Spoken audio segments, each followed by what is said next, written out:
اور اس دنیا سے رخصت ہونے سے 4 دن پہلے اللہ کے نبی نے یہاں تک فرمایا تھا لوگوں کے سامنے اور اللہ کے سامنے دعا کرتے ہوئے کہا تھا اللہم لا تجعل قبری وثنا یعبد، اے اللہ میری قبر کو پوجا پاٹ کی جگہ نہ بنا دینا، چومنے چاٹنے کی جگہ نہ بنا دینا، ایسا کوئی بت نہ بنا دینا کہ لوگ وہاں کر پھول چڑھانے لگیں، مالائیں چڑھانے لگیں، عبادت کرنے لگیں، سجدہ کرنے لگیں۔ یہ اس نبی کا اس رسول کی دعا ہے جو اس دنیا سے رخصت ہو رہا ہے، رخصت ہونے سے پہلے پہلے یہ کہتا جا رہا ہے الہ العالمین میری قبر کو چومنے چاٹنے کی جگہ نہ بنا دینا، میری قبر کو معبد نہ بنا دینا، عبادت خانہ نہ بنا دینا، سجدے کی جگہ نہ بنا دینا۔ رسالت کا صحیح تصور پیش کیا، اور اسی لیے ویدوں میں جو منتر آئے کسی میں بھی محمد کا نام آیا صلی اللہ علیہ وسلم تو بھگوان اس کے آگے نہیں آیا۔ پروش ودہمد پروش مہانیما دت ورڑ تپس پرستات، ودہمد بہت بڑا ودوان جس کا نام احمد ہوگا، مہانیما دت مہان پروش ہوگا، اتنا مہان ہوگا کہ اس کے برابر کوئی دوسرا پروش اتنا مہان نہیں ہوگا۔ مہان امادت ورڑ تپسا، اللہ کا ایشور کا بہت ہی نام لینے والا، تپسیا کرنے والا۔ بدھسٹوں سے پوچھو کھانا کھاتے ہو تو تم کیا پڑھتے ہو؟ انہی دھرم والوں سے پوچھو کھانا کھانے کے بعد جب فارغ ہوتے ہو تو کیا پڑھتے ہو؟ چھت پہ چڑھتے ہو تو کیا پڑھتے ہو؟ پہاڑی سے نیچے اترتے ہو تو کیا پڑھتے ہو؟ پوچھو لیٹرین میں جاتے ہو تو کیا پڑھتے ہو؟ نکلتے ہو تو کیا پڑھتے ہو؟ تعجب کی بات یہ ہے ان تمام مذاہب کا، ان تمام دھرموں کا جب آپ ادھین کریں گے تو آپ کو نہ کھانے کی دعائیں ملے گی، نہ پانی پینے کی ملے گی، نہ چلنے کی دعا، نہ اٹھنے کی دعا۔ اور یہاں دیکھو محمد رسول اللہ صبح اٹھتے ہیں تو اللہ کا نام لیتے ہیں، الحمدللہ الذی احیانا بعد ما اماتنا والیہ النشور۔ وضو بنانے بیٹھتے ہیں تو اللہ کا نام لیتے ہیں، بسم اللہ۔ مسجد میں داخل ہوتے ہیں تو اللہ کا نام لیتے ہیں، اللہم افتح لی ابواب رحمتک۔ مسجد سے نکلتے ہیں تو اللہ کا نام لیتے ہیں، اللہم انی اسألک من فضلک۔ نماز پڑھتے ہیں اللہ کا نام لیتے ہیں، اللہ اکبر۔ جب تک قیام میں اللہ کا نام، اللہم باعد بینی و بین خطایا یا سبحانک اللہم، اللہ کا نام، الحمدللہ رب العالمین، اللہ کا نام۔ رکوع میں جاتے ہیں تو اللہ اکبر، اللہ کا نام۔ رکوع میں جب تک رہتے ہیں سبحانک اللہم ربنا و بحمدک اللہم اغفر لی، یا سبوح قدوس رب الملائکۃ والروح، یا سبحان ربی العظیم، اللہ کا نام۔ رکوع سے اٹھتے ہیں تو سمع اللہ لمن حمدہ، اللہ کا نام۔ رکوع کے بعد بھی رکتے نہیں ہیں، ربنا ولک الحمد، اللہ کا نام۔ سجدے میں جاتے ہیں تو اللہ اکبر، سجدے میں دعا پڑھتے ہیں تو اللہ کا نام۔ سبوح قدوس رب الملائکۃ والروح، سبحان ربی الاعلی، اللہ کا نام۔ دونوں سجدوں کے بیچ میں اللہ کا نام، رب غفر لی، رب غفر لی، اللہ کا نام۔ میرے پیارے ساتھیو التحیات میں بیٹھے ہیں تو اللہ کا نام، التحیات للہ والصلوات والطیبات، سلام پھیرتے ہیں، نماز شروع کی تو اللہ کے نام سے، نماز ختم کر رہے ہیں تو اللہ کے نام پر ختم، السلام علیکم ورحمت اللہ۔ جب تک بیٹھے ہیں دعا پڑھ رہے ہیں، اللہ اکبر، استغفر اللہ، اللہم انت السلام، اللہ کا نام۔ غور کیجئے گھر میں داخل ہو رہے ہیں تو السلام علیکم ورحمت اللہ، اللہ کا نام۔ گھر سے نکل رہے ہیں تو اللہ کا نام۔ چھت پہ یا پہاڑی پہ چڑھ رہے ہیں تو اللہ کا نام، اتر رہے ہیں تو اللہ کا نام، کپڑا پہن رہے ہیں تو اللہ کا نام، گھر میں داخل ہو رہے ہیں تو اللہ کا نام، کسی سے سلام کر رہے ہیں تو اللہ کا نام، السلام علیکم ورحمت اللہ۔ اس نے چھینک آئی تو اللہ کا نام الحمدللہ، کسی دوسرے کو چھینک آئی اس نے کہا الحمدللہ، تو نبی اس کو بھی یاد دلا رہے ہیں یرحمک اللہ، اللہ کا نام۔ میرے بھائیوں پوری یہاں تک کہ لیٹرین و قضائے حاجت میں جا رہے ہیں تو اللہ کا نام، کھانا کھانے بیٹھے تو بسم اللہ بسم اللہ وعلی برکت اللہ، اللہ کا نام، کھانا کھا کے فارغ ہوئے تو الحمدللہ، اللہ کا نام، بستر لیٹرین قضائے حاجت کے لیے جا رہے ہیں تو اللہم انی اعوذ بک من الخبث والخبائث، اللہ کا نام۔ صبح اٹھے تھے تو اللہ کا نام، اب بستر پہ سونے جا رہے ہیں تو آخری کلام بھی اللہ کا نام، اللہم باسمک اموت و احیا، اللہ کا نام۔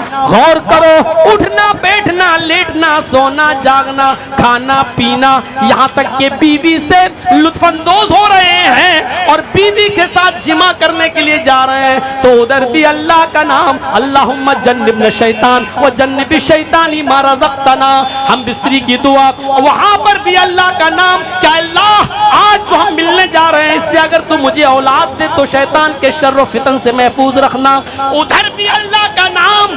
جائیں اور سارے بھارت کے پنڈت مل کر پڑھیں اور غور کریں کہ ورڑ تپسا، اللہ کا نام، اس سے زیادہ لینے والا کہاں ملے گا؟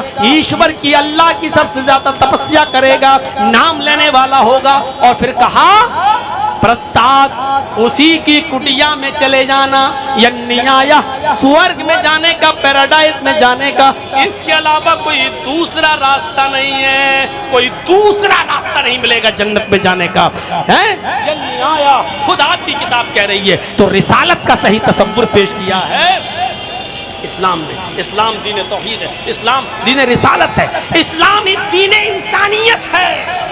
انسانیت کا سب سے بڑا درس اگر کسی نے دیا ہے تو اسلام نے دیا ہے۔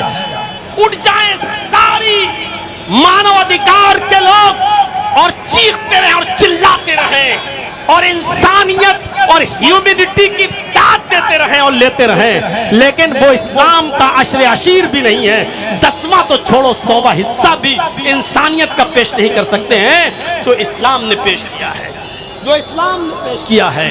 آپ انسانیت کی دعائی دیتے رہو چاہے کتنی، لیکن اسلام انسانیت کا سب سے بڑا علم بردار ہے۔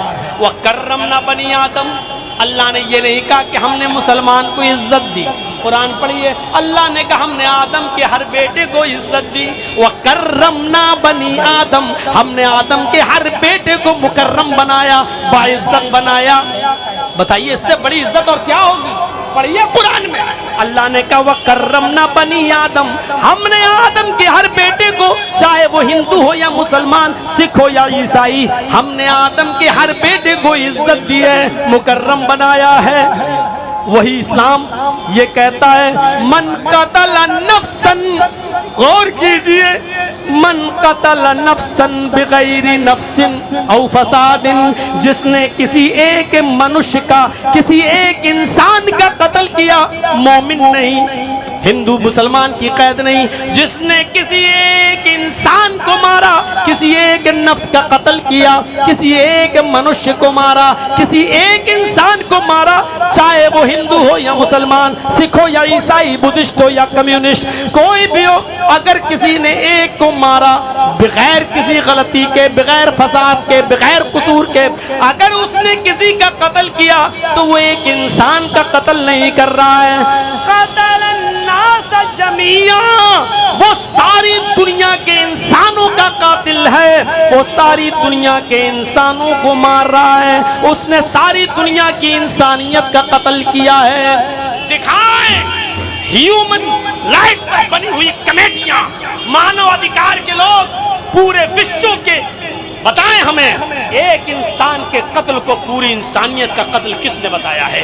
ایک انسان کے قتل کو ساری انسانیت کا قتل کس نے کہا ہے؟ ایک انسان کے ماں کی گالی کو پوری انسانیت کی ماں کی گالی کس نے کہا ہے؟